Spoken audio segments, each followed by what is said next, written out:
And there's the leak right there. It's directly above the first rivets, right on the seam, right on the edge seam of the boat. This is just for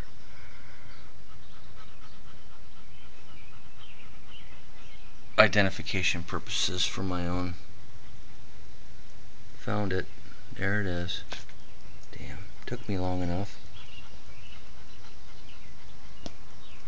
So that's good news.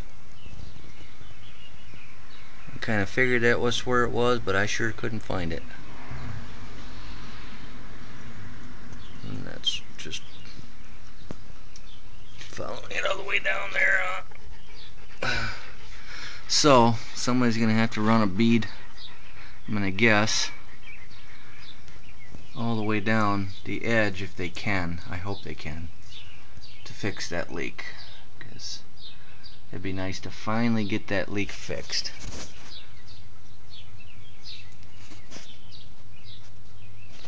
Again, that's just almost directly below that first rivet there.